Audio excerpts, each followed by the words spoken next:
Everyone.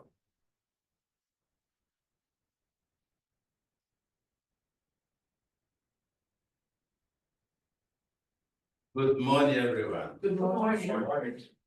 I can hear you. Good morning, everyone. Okay, become better. So, my name is Cyprian Okana, and today I will introduce our speaker, Sue Flower. He is the president of the Charlottetown Toastmasters Breakfast Club and was the 2003-2004 Toastmaster of the Year.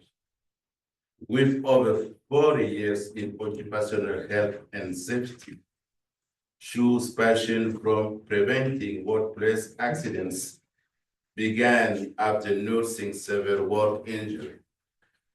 Today, Sue will explore generational difference and their impact on Toastmasters, covering everything from communication and team building to goal setting and competition, driving on her own experience, specifically comparing boomers and Generation Z.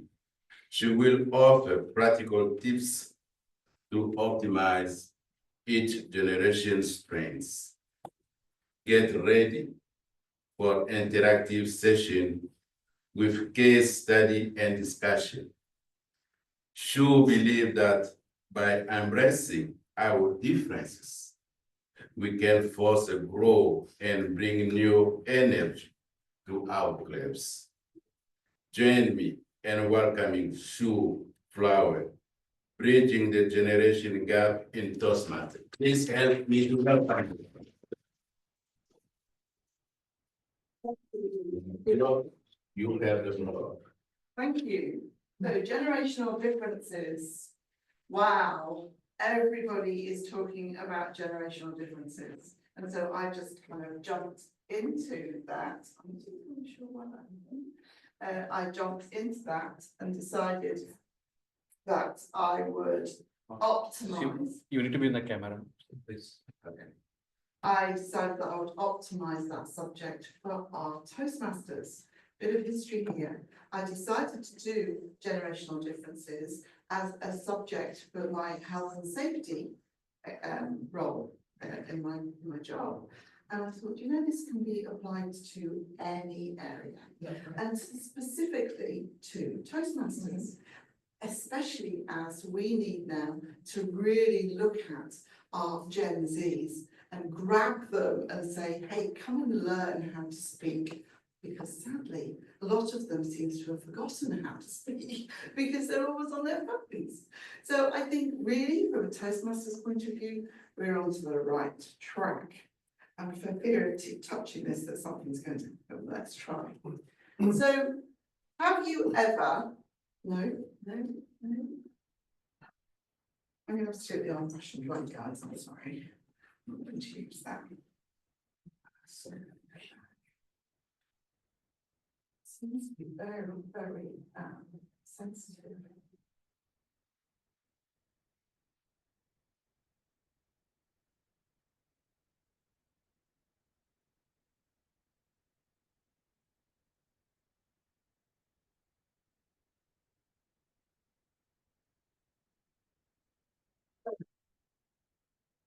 Looking at the bread pudding and looking at the emojis. So a grandma trying to work out what an emoji is taught by her grandchildren, usually. It's like, what's an emoji? Whereas there's not many kids know how to make a bread pudding. And so they learn from their grandmother about how to make a bread pudding. But actually, when you look at the different generations, grandma's probably thinking, why do I need to know about an emoji and what do they mean? I just use a smiley face. The rest of them, what do they mean? And for a child to learn how to make a bread pudding, of course, they probably don't need to know until they're adults, in which case they're not learning like from the generations. So I figured that when we look at some of these areas, we kind of.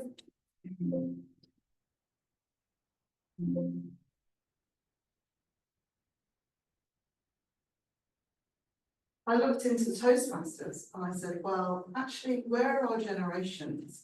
And this comes directly from, you can look that up on the Toastmasters webpage. This shows you the demographics and it shows you where the propensity for the different generations are in the different countries.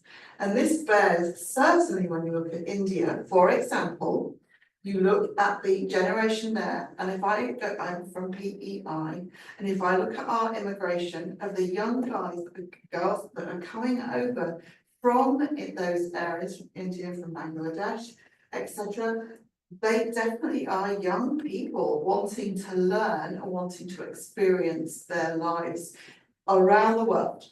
And you look at that and you think, well, when we look at our different clubs have got a massive difference in not just generational differences, but also from different countries around the world.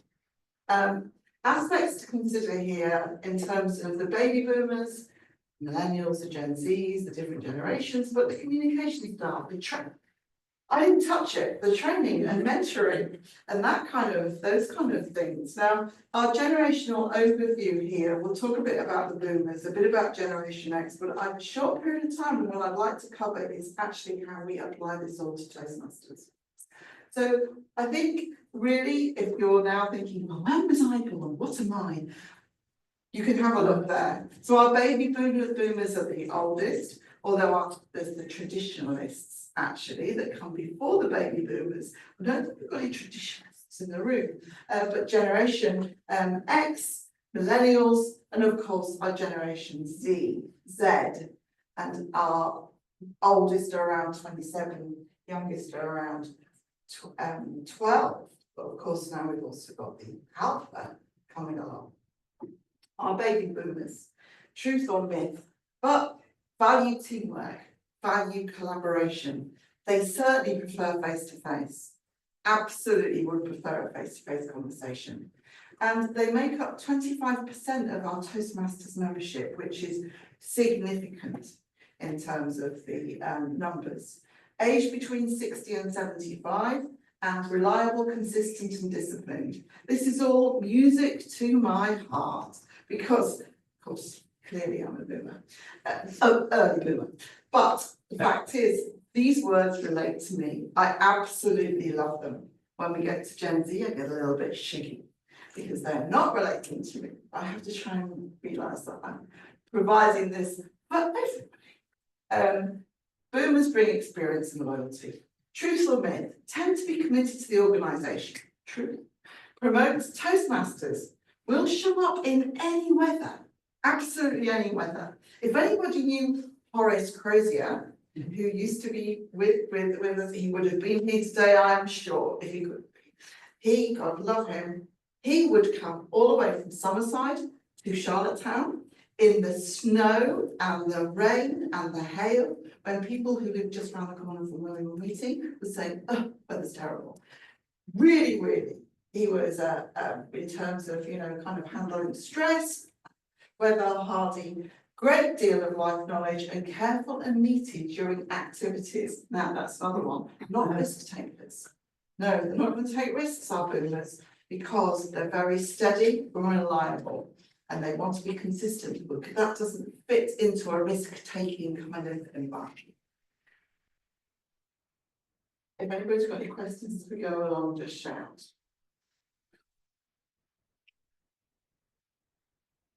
The other arrow. And be able to use their arrows too. Yeah, do your arrows on your keyboard. Yeah. I don't brain that be dangerous. Right. So, when we look then at the Generation X value independence. They absolutely like flexibility. They like to be able to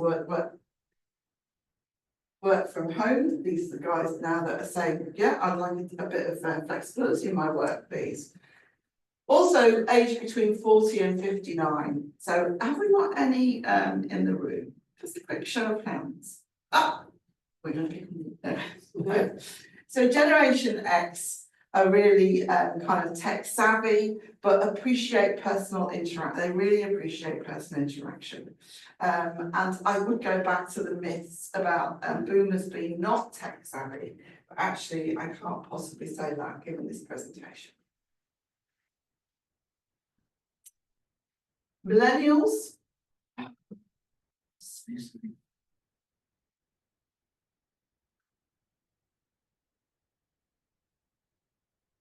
Millennials value diversity and they work-life balance. We talked about a little bit about that. Highly comfortable with technology. So as they've grown up with technology, it's got better and better and better. And often known as Gen Y or Gen Me, because millennials seem to be perceived to be very much looking out for themselves. Very much a case of driven, and in the workplace, certainly I'm going to develop, I'm going to be, good at what I do, despite anybody else that's around me. Now, it's a bit of a myth, but it's from a boomer's perspective and a Gen Y perspective that comes about. They may be looking to complement their workplace toolkit with Toastmasters skills. So they really are the guys that we're looking for in terms of joining Toastmasters, because they're in a situation where they may be leveling up in terms of their career. They may be wanting to actually say, well, I'm going from a managerial position to a CEO position, for example, in their companies. So I have an example of that from PEI, where we had a guy join our group. He was told, if you want to go to be fast tracked, you need to be able to have these following skills. And at the next time, he was with our group for 2 years, and after 2 years, we had our awful hurricane on PEI, and then that's when I saw him, and he was head of one of the emergency services. He was the CEO. Now, actually, funnily enough, he was a very shy guy, but he actually excelled with his leadership skills. He got himself a communications manager, and she was the lady that was actually doing the communications for him, but he was with her and he was utilising the skills he learned in Toastmasters to actually do a two-way communication on the television to everybody on PEI to explain how we were going to manage the hurricane with regards to electrical supplies. So these kind of guys are the guys that we would be bringing into Toastmasters to really engage.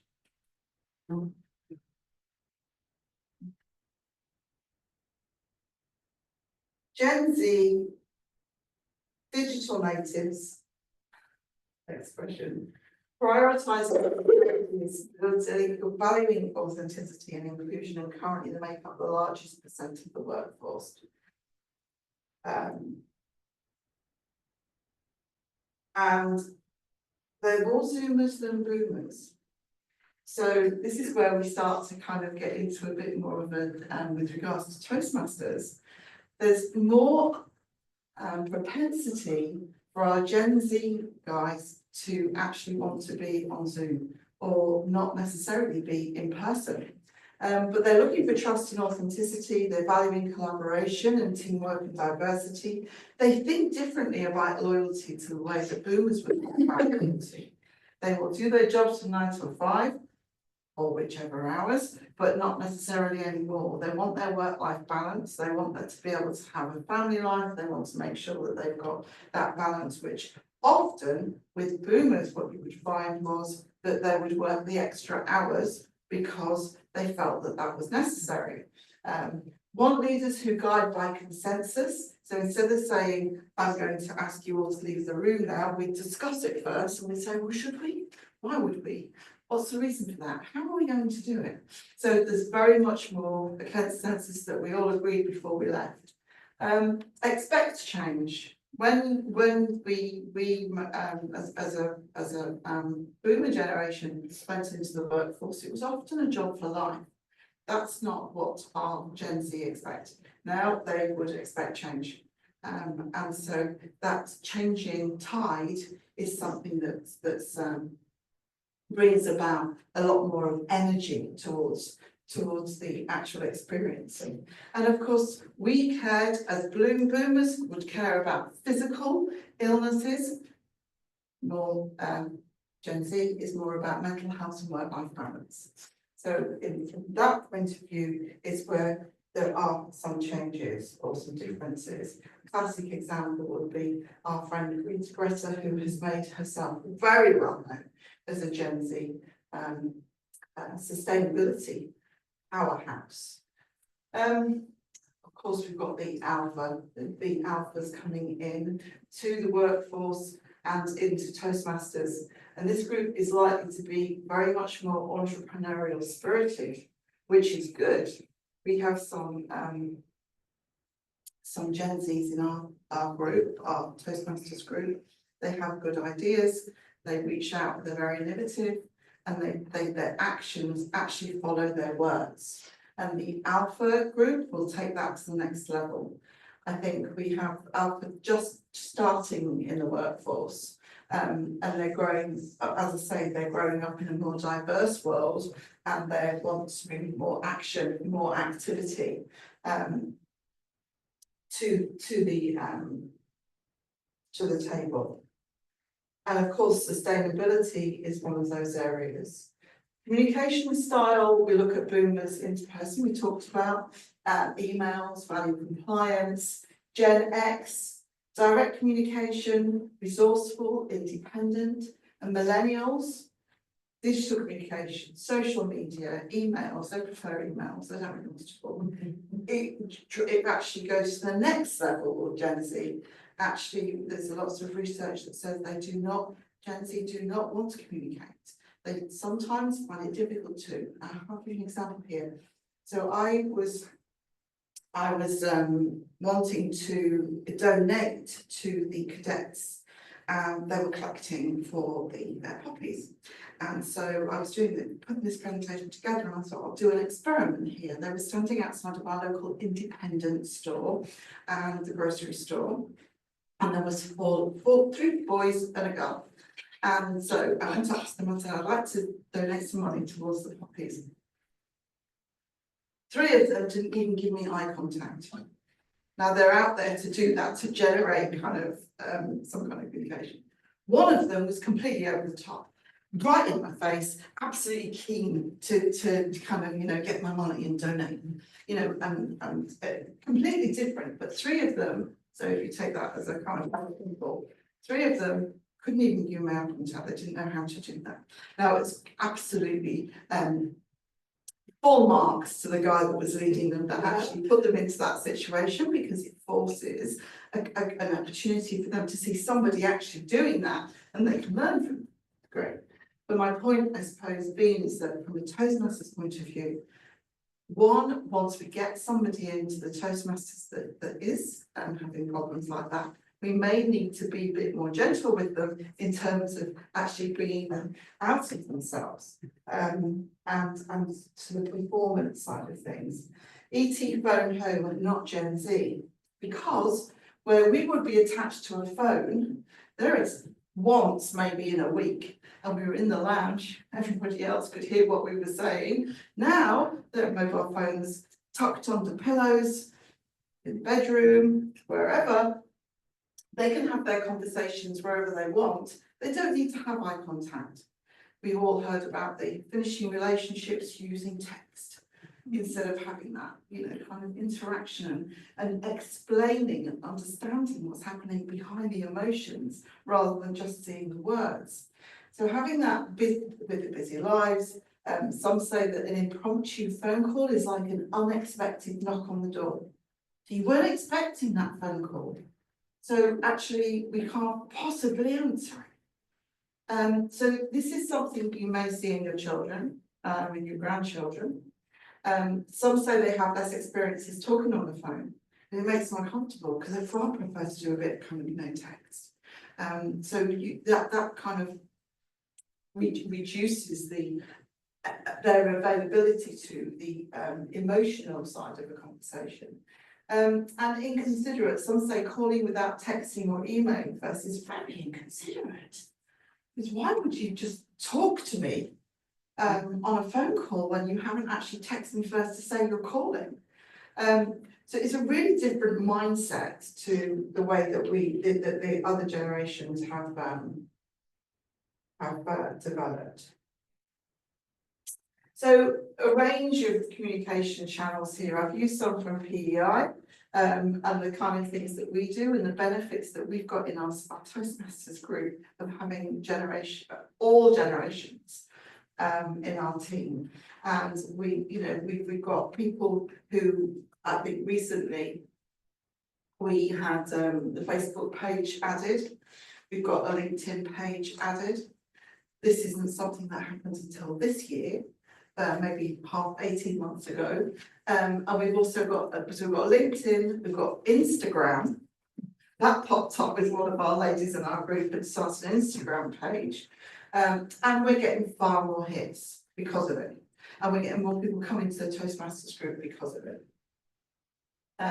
We also had there's one I put in here in the middle. Toastmasters Nicole Savoy and Sharon Joseph are starting a new group. This was in 2018, so this was on CBC.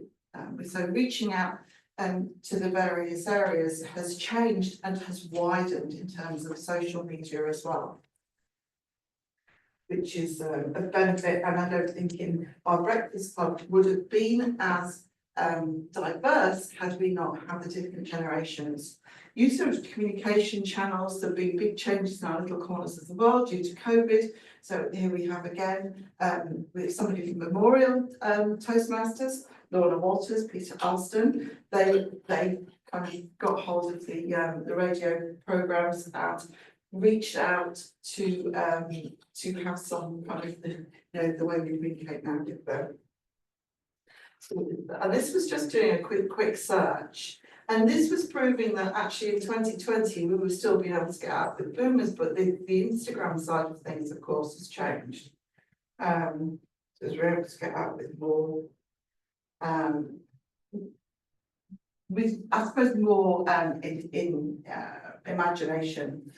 So in terms of your presentations then, letting members choose roles or topics that match their generational strengths. And I think that's interesting too. So when we're actually doing presentations, it's encouraging during our speeches and the agenda to have them, all of the different generations, present in a way that they understand, or way that they optimize it, or alternatively trying to encourage them to use something, everybody to use something different. So I'll give you an example. How are we doing for time? 10 minutes now. How many? 10. 12 minutes, okay. I can see that. So yes, explaining and giving people a different kind of different roles. So when I'm talking about maybe our older generations, encouraging them to do PowerPoint, like how successfully I've done it today with my technology. But that kind of, and that helped. The first thing, what happened was the Boney got up as our not Gen Z, I mean, Crowley, and got up and jumped off my house, which is great. And Boney's responsible for our Facebook page and our LinkedIn page, which is good, excelling the generational differences.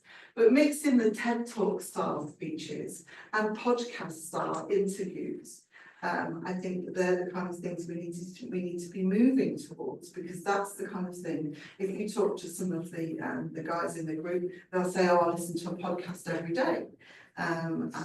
Is that something that's part of our normal? Is that something that will really help our Toastmasters groups to develop? And debates or panel formats to appeal to different styles. I think we tend to do a speech, and that's great because we have to do those things. And we veer away from choosing in the pathway to do a podcast because that seems too difficult.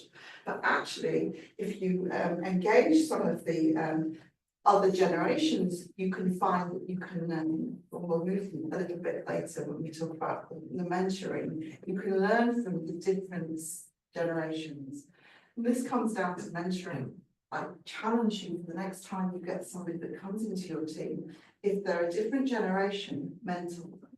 So you learn from them, they learn from you, reverse mentoring. A Gen Z member could help on a social media workshop, for example.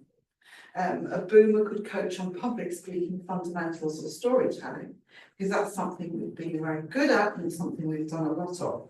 So it's that reverse mentoring, and a lot of the companies, the big companies are doing that now. I know Apple and there's a couple in the UK that I looked up, John Lewis, Marks and Spencer's, those kind of shops and areas, they're deliberately putting Gen Z with boomers, etc., to actually have as mentors, so they can work together and they can learn from each other. And the people that actually encourage that, the teams that encourage that fly, their performance is so much better, and it isn't the same diversion. So it's been seen to work very well. Well, that's interesting.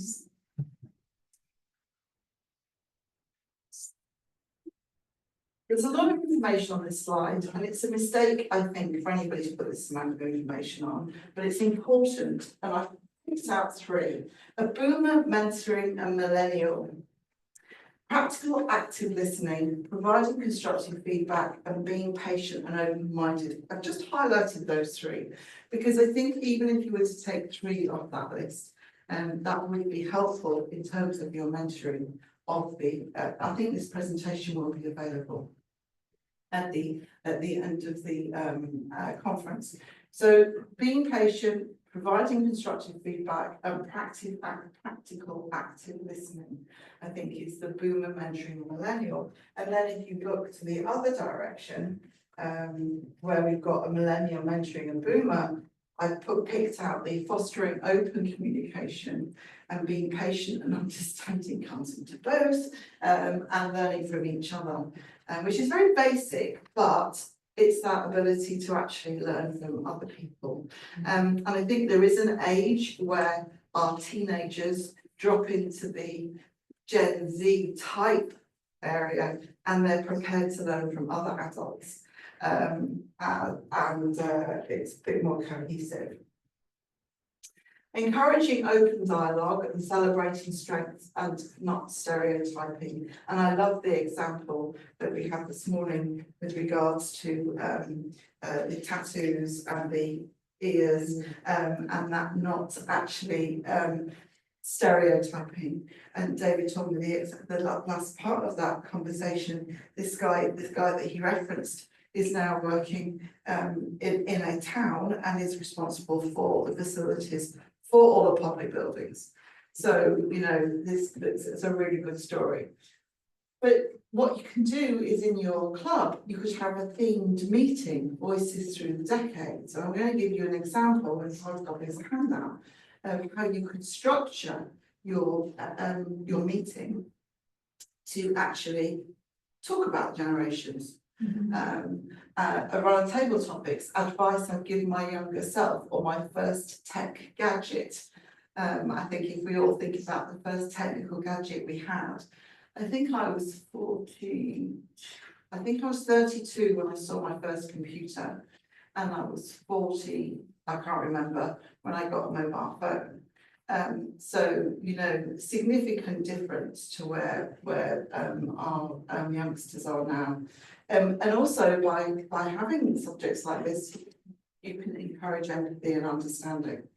And it's difficult to move away from the labels attached to generations, but at the same time, if we actually recognise that we fall into that generation label, we then can start to move and learn from that and communicate more easily. I have got a handout for you, just as if you'd like to use this for your this is classic boomer with handouts rather than sending it by email.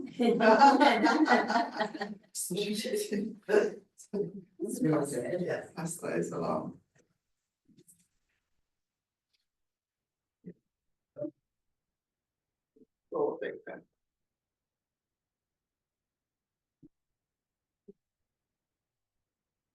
So, so from here, what you could do is you could have, where I put it in red on your handout, you can have Toastmaster of the Day, the theme, generation collaboration, when generations connect, wisdom meets innovation. And you can have the grammarian, the word could be synergy. It's just the kind of things that you can give your meeting a flavour for generational differences.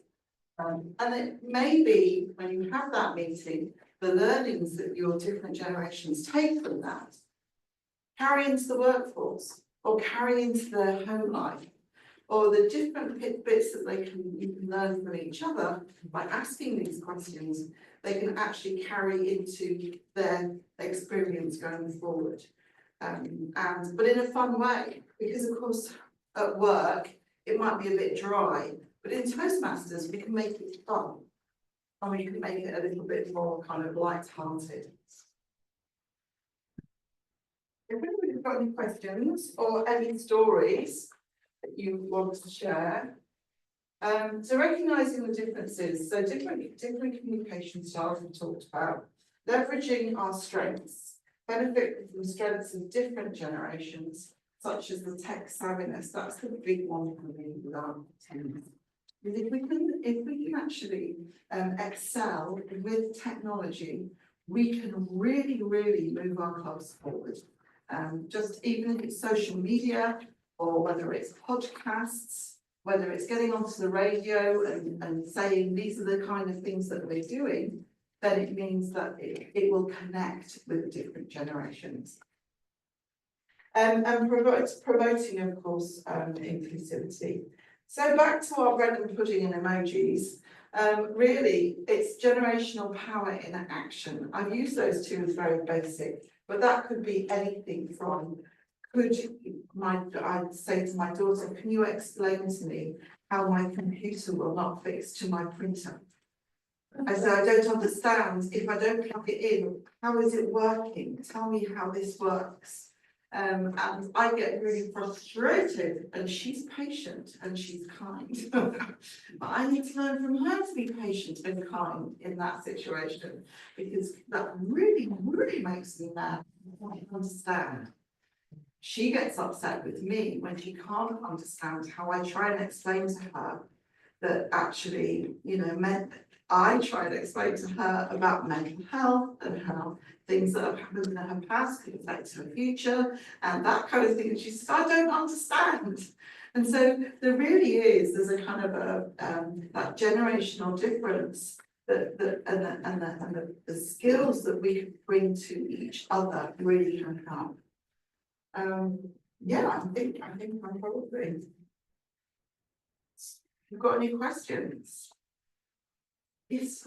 I don't know if it's a question or more of a comment, but as you know, when Toastmasters started, it was about people wanting to get better at business, to be more persuasive, to sell things, to manage other people, and that sort of, those are the skills they wanted. And then we've seemed to gone into a place where people want to be life coaches and speakers that are influencers and kind of thing like that. But I think we've moved in with these younger generations that they would join Toastmasters because they have a passion around human rights, a lot of it, and they're like Greta in a way that she's at the bottom of her age group there. And so they have this passion and they want the world to be righted, that it's so that people are treating people kind, people are treating people with difference and saying, okay, well, they're this way, I'm that way, we're all fine, Yeah. And I think we need to tweak our program a bit so that it's focused on what's your passion, what's your message that you would like to give the world, and how can we help you be able to put that forward? It's true, and I think for me, I look at the recent leadership of Toastmasters when they were discussing the different people that were going into positions. I thought, wouldn't it be great if we had someone on that leadership team that was Gen Z? Mhm. Just as a ideas person that would bring, because the way our society works is you have to go through all of these years before you actually get to a senior position. But actually, it would benefit by asking the generation, the younger generations, what they think we should include in the programme, and whether we are a business orientated programme or are we a life generated programme of communications for not just business, but communications for sustainability, for lots of different areas. Yeah, did you want to? Yeah, I like to look at the pathways, the revised pathway. It's not really revised, but they have the beginning and the end. At the beginning, they ask you to put in what you don't know and what you expect to know. And this comes into the different generation, because depending who is filling that out, they will have different expectation of themselves. And if you go back to study that, you'll see the difference between the more mature, I would call it, old generation and the younger generation. And when they finish, they will say, well, yes, I did learn what I wanted to learn out of this. The older generation may say yes or no. So there is a difference in the pathway today. Yeah. Because of that. Yeah, Yeah, I and I agree. think that's where I see your talk fit in with the pathways. Yes. Because Yeah. in the pathways, you can look and say, this is what I believe I want to get out of the pathway. And it's a certain point when you're reading through it, you say, yeah, I can build on this. Yeah, I agree. That's true. It's a good point. Good point. Thank you. Okay, it's time, Toastmaster value time. Thanks so much for your workshop. Well, the next one, I think everyone learned something. What I'm asking you for the second time, bring that home, bring that to your club, bring that to your work environment. And the next meeting, bring your friend, bring your husband, bring your children. Once again, thank you for being here and thank you for your participation.